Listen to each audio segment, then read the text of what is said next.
ಟೈಮಲ್ಲಿ ಅಡ್ಡ ಬರ್ತಿರಲ್ಲ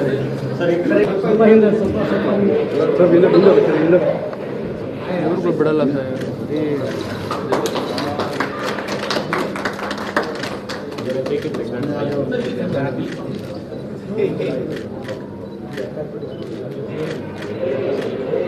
ಮೊಬೈಲ್ ಬಂಧುಗಳೇ, ಇದೀಗ ವೇದಿಕೆಗೆ ಸ್ವಾಗತಿಸೋಣ ಸನ್ಮಾನ್ಯ ಮುಖ್ಯಮಂತ್ರಿಗಳಾದ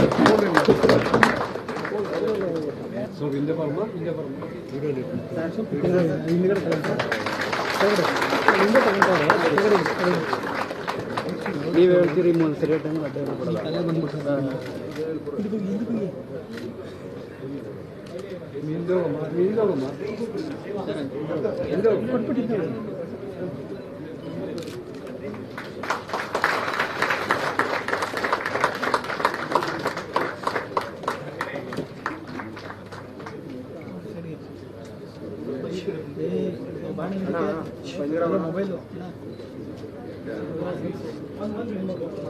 ಕಾರ್ಯದರ್ಶಿಗಳು ಆಗಿರ್ತಕ್ಕಂಥ ಶ್ರೀಯುತ ಮೇಜರ್ ಮಡಿವಣ್ಣನ್ IAS ಅವ್ರಿಗೂ ಕೂಡ ಸ್ವಾಗತವನ್ನ ಕೋರುತ್ತೇನೆ.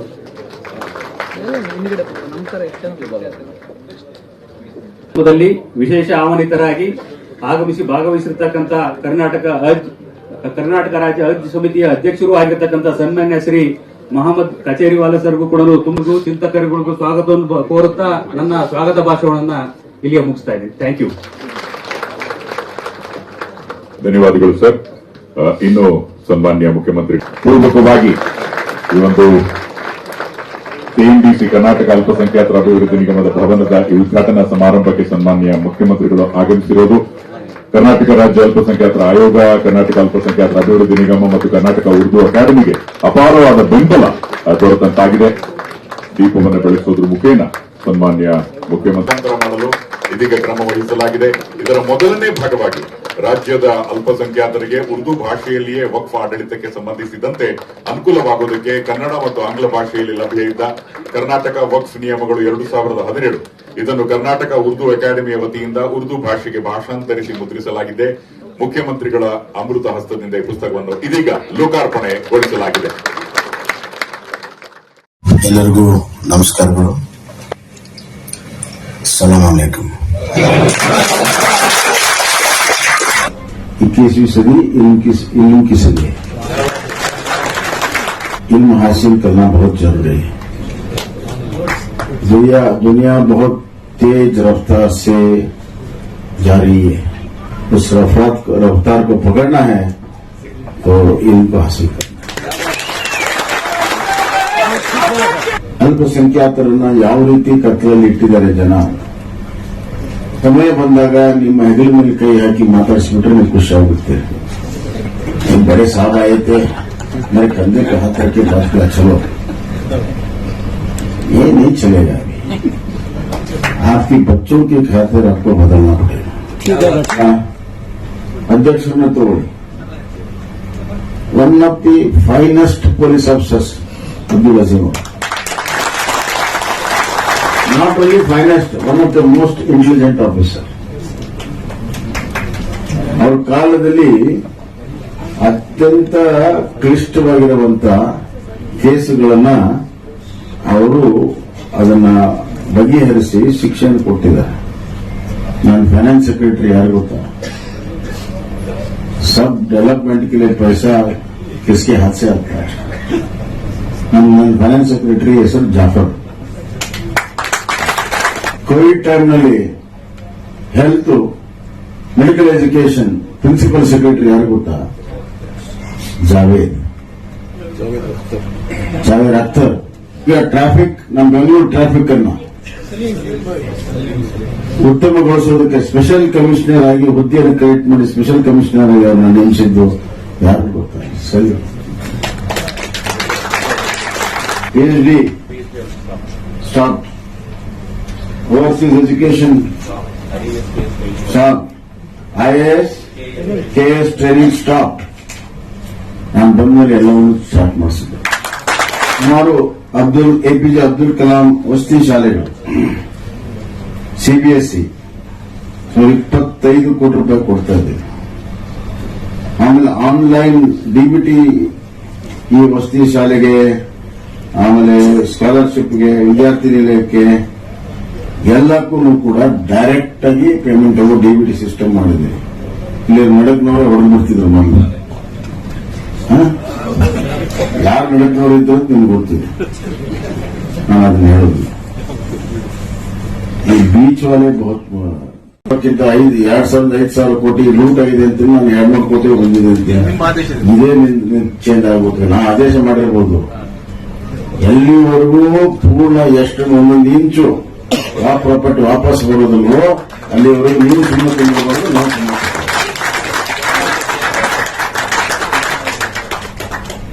ಇದು ಎಲ್ಲ ಧರ್ಮಕ್ಕೆ ಅನ್ವಯಿಸ್ತಾರೆ. ನಾನು ಯಾವುದು ಒಂದೇ ಧರ್ಮ ಮಾತಾಡ್ತಾರೆ. ಆದ್ರೆ ವಾಕ್ ಬೋರ್ಡ್ ಇದೆ, ವಾಕ್ ಕಾನೂನು ಇದೆ, 100 ವರ್ಷದಿಂದ ನಡೆದಿದೆ. ಅದಕ್ಕೆ ನಾವು ಮನ್ನಣೆಯನ್ನ ಕೊಟ್ಟಿದ್ದೀವಿ. ಅದಕ್ಕೆ ನೋಟಿಫಿಕೇಶನ್ಸ್ ಆಗಿದೆ, ಗೆಜೆಟ್ ನೋಟಿಫಿಕೇಶನ್ಸ್ ಆಗಿದೆ. ಇಷ್ಟೆಲ್ಲ ವ್ಯವಸ್ಥೆ ಇದ್ದು, ರಕ್ಷಣೆ ಇದ್ದು ಕೂಡ ಬೇರೆ ಬೇರೆ ಹೆಸರಲ್ಲಿ ಹೋಗ್ತದೆ ಅಂತಂದ್ರೆ ಹೆಂಗ್ ಸಾಧ್ಯ? ಯಾರೋ ಬಡವರು, ಯಾರೋ ಸಂಬಂಧ ಇಲ್ಲದವ್ರು ಮಾಡೋದಲ್ಲ. जिसके पास हुकूमत था उनका ये हिकूमत का काम है. ಇದನ್ನು ಮಾಡಕ್ ಸಾಧ್ಯ ಇಲ್ಲ. ಇವರ ಅಧ್ಯಕ್ಷರಿದ್ದಾರೆ, ಯಾರು ಹೋಗಿ ನೀವು ಯಾವ್ದಾದ್ರು ಒಂದು ಪ್ರಾಪರ್ಟಿ ನಿಮ್ಗೆ ಹೆಸರು ಕೊಡ್ತಾರೆ ನೋಡಿ, ಗೊತ್ತಾಯ್ತಾ?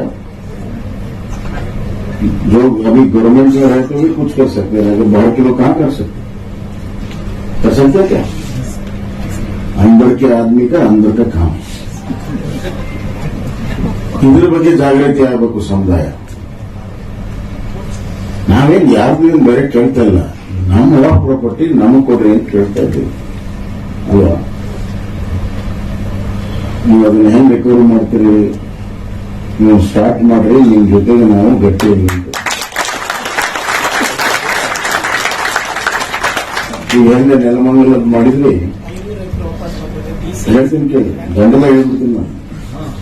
ನೆಲಮಂಗಲ ಹೆಂಗ್ ಚಾಲೂ ಮಾಡಿದ್ರೆ ಹಂಗೆ ಇಡೀ ರಾಜ್ಯದಲ್ಲಿ ಆಗ್ತದೆ. ಒಂದು ದಕ್ಷ ಅಧಿಕಾರಿ ಮನೆ ನಾನು ಕೊಟ್ಟಿದ್ದೇವೆ. ನೀವು ಬರೀ ನಿಮ್ಮ ಮಾಡಿ ಅಂತ ಹೇಳಿದ್ರೆ ಸಾಕು, ಮಿಕ್ಕಿದ ಬಹಳ ದಾರಿ ಇದೆ. ಆಮೇಲೆ ಈ ಮ್ಯಾನೇಜ್ ಡೆವಲಪ್ಮೆಂಟ್ ಕಾರ್ಪೊರೇಷನ್ ಇಂದ ಅರ್ಹ ಫಲಾನುಭವಿಗಳಿಗೆ ಆಯ್ಕೆ ಮಾಡಿ ಅವ್ರಿಗೆಲ್ಲ ರೀತಿಯ ಸಹಾಯ ಸಹಕಾರ ಮಾಡಿ ಅವರು ಜೀವನದಲ್ಲಿ ಮುಂದೆ ಬರಬೇಕಾದ್ರೆ ಇವತ್ತಿನ ಭಾರತ ದೇಶದ ಪರಿಸ್ಥಿತಿಯಲ್ಲಿ 3 ಇಗಳು ಬಹಳ ಮುಖ್ಯ. ಒಂದು ಎಜುಕೇಶನ್, ಇನ್ನೊಂದು ಎಂಪ್ಲಾಯ್ಮೆಂಟ್, ಇನ್ನೊಂದು ಎಂಪವರ್ಮೆಂಟ್. ಈ 3 ಸಲುವಾಗಿ ನೀವು ಸಂಘಟಿತರಾಗಿ ಕೆಲಸ ಮಾಡಬೇಕು. ಎಲ್ಲಿ ನ್ಯಾಯ ಇದೆ, ಎಲ್ಲಿ ಸತ್ಯ ಇದೆ, ನಾವು ಅದಕ್ಕೆ ಸಂಪೂರ್ಣ ಬೆಂಬಲವನ್ನು ಕೊಡ್ತೀವಿ.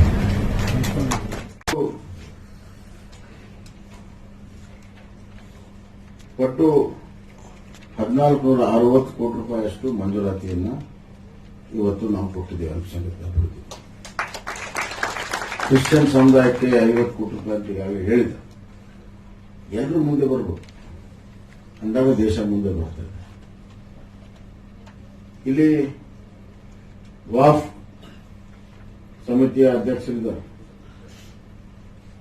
ನಿಮ್ಮ ಡ್ಯೂಟಿ ವಾಫ್ ಪ್ರಾಪರ್ಟಿಯನ್ನು ಕಾಪಾಡಿಕೊಳ್ಳುವಂತದ್ದು ನಿಮ್ಮ ಡ್ಯೂಟಿ.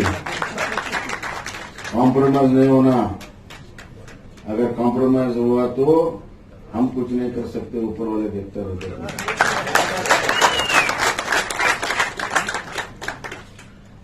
जो खुदा का प्रॉपर्टी है वो लूट गया तो, और आप आंख बंद करके बैठे तो लूटने वाले से ज्यादा आप मुजरिम हो जाते, क्योंकि आप नसीब वाले हैं. वो खुदा का प्रॉपर्टी रक्षा करने के लिए आपको मौका मिला है. बहुत नसीब वाले हैं. वो नसीब को नहीं चुना, क्योंकि पिछले बरस में मोर देन 2000 crores वाफ ಪ್ರಾಪರ್ಟಿ ಖಾಸಗಿಯವರ ಹೆಸರಿನಲ್ಲಿ ಆಗಿಬಿಟ್ಟಿದೆ. ಹೆಸರಿನಲ್ಲಿ ಆಗಿದೆ. ಎನ್ಕ್ರೋಚ್ ಮಾಡಿದ್ರೆ ಬೇರೆ, ಯಾರೋ ಬಡವರಿಗೆ ಸ್ವಲ್ಪ 5 फीट 10 फीट लिया, ऐसा नहीं है. बड़ा बड़ा एकड़ अपने नाम पे कर दिया है। अभी जाके उसमें एक छोटा सा हम मस्जिद बनाते करके दिए थे क्या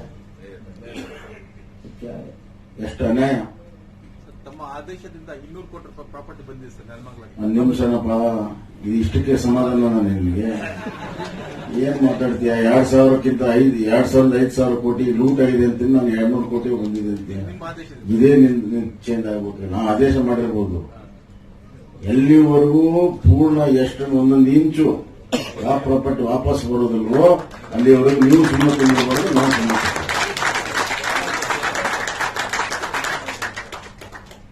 ಇದು ಎಲ್ಲ ಧರ್ಮಕ್ಕೆ ಅನಿಸ್ತದೆ, ನಾನು ಯಾವುದು ಒಂದೇ ಧರ್ಮ ಮಾತಾಡ್ತಾರೆ. ಆದ್ರೆ ವಾಫ್ ಬೋರ್ಡ್ ಇದೆ, ವಾಫ್ ಕಾನೂನು ಇದೆ, 100 ವರ್ಷದಿಂದ ನಡೆದಿದೆ. ಅದಕ್ಕೆ ನಾವು ಮನ್ನಣೆಯನ್ನ ಕೊಟ್ಟಿದ್ದೀವಿ. ಅದಕ್ಕೆ ನೋಟಿಫಿಕೇಶನ್ಸ್ ಆಗಿದೆ, ಗೆಜೆಟ್ ನೋಟಿಫಿಕೇಶನ್ಸ್ ಆಗಿದೆ. ಇಷ್ಟೆಲ್ಲ ವ್ಯವಸ್ಥೆ ಇದ್ದು ರಕ್ಷಣೆ ಇದ್ದು ಕೂಡ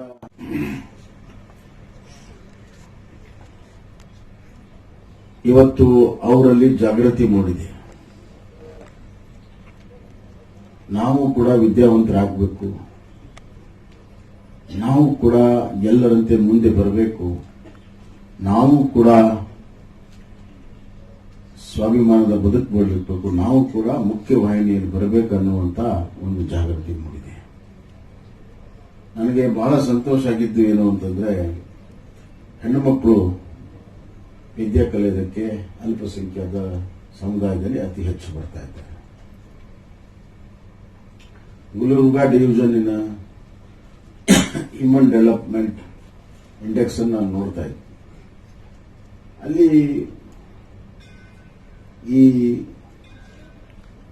ಸಾಕ್ಷಾತ್ಕಾರದಲ್ಲಿ ಹೆಚ್ಚು ಗುಲ್ಬರ್ಗಾ ಡಿವಿಷನ್ನವರು ಬರೆಯೋದನ್ನ ಓದೋದನ್ನ ಕಲ್ತಿದ್ದಾರೆ ಕಳೆದ 4-5 ವರ್ಷದಿಂದ ಅಂತ ರಿಪೋರ್ಟ್.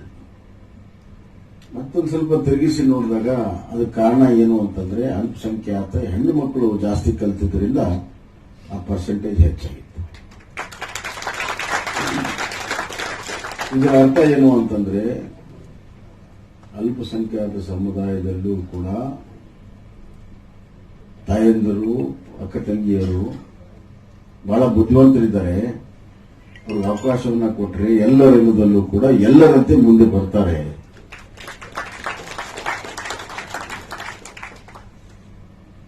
ಇವತ್ತು ನಮ್ಮ ಸರ್ಕಾರ ವಿದ್ಯಾಕ್ಷೇತ್ರಕ್ಕೆ ಬಹಳಷ್ಟು ಕೆಲಸವನ್ನು ಮಾಡ್ತಾ ಇದೆ. ಮೌಲಾನಾ ಆಜಾದ್ ಶಾಲೆಗಳು, ಸಿಬಿಎಸ್ಇಯಲ್ಲಿ ಅಬ್ದುಲ್ ಕಲಾಂ ಅವರ ಹೆಸರಿನಲ್ಲಿರುವಂತಹ ಶಾಲೆಗಳು ಬಹಳ ದೊಡ್ಡ ಪ್ರಮಾಣದಲ್ಲಿ ಇವತ್ತು ಯಶಸ್ವಿ ಆಗ್ತಾ ಇದೆ. ಸುಮಾರು 30ಕ್ಕಿಂತ ಹೆಚ್ಚು ಅಬ್ದುಲ್ ಕಲಾಂ ಶಾಲೆ ಸಿಬಿಎಸ್ಇಯಲ್ಲಿ ಕಲಿಸ್ತಾ ಇದ್ವಿ. ಬೇರೆ ಯಾವುದೇ ರಾಜ್ಯದಲ್ಲಿಲ್ಲ. ये बात आप समझ लो. ಬೇರೆ ಯಾವ ರಾಜ್ಯದಲ್ಲೂ ಇಲ್ಲ.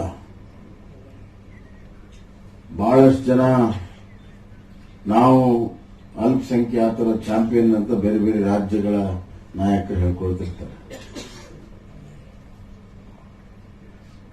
ಅವರು ಅಲ್ಪಸಂಖ್ಯಾತ ಸಮುದಾಯಕ್ಕೆ ಏನ್ ಬೇಕು ಅದನ್ನು ಮಾಡೋದಿಲ್ಲ. ಇವತ್ತು ಮೂಲಭೂತವಾಗಿ ಧನ್ಯವಾದಗಳು ಬಂಧುಗಳೇ. ಇನ್ನು ನಾವು ನೀವೆಲ್ಲರೂ ಸನ್ಮಾನ್ಯ ಮುಖ್ಯಮಂತ್ರಿಗಳಾದ ಶ್ರೀ ಬಸವರಾಜ ಬೊಮ್ಮಾಯಿ ಅವರನ್ನ ಮಾತನಾಡಿಸುವಂತಹ ಸಮಯ. ಬಂಧುಗಳಿಗೆ ಸ್ವಾಗತಿಸಿ Karnataka honourable chief minister Shri Basavaraj Bommai.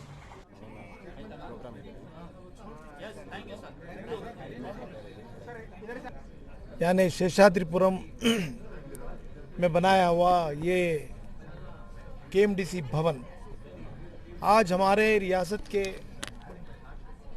हरदिल अजीज वजीर आला ने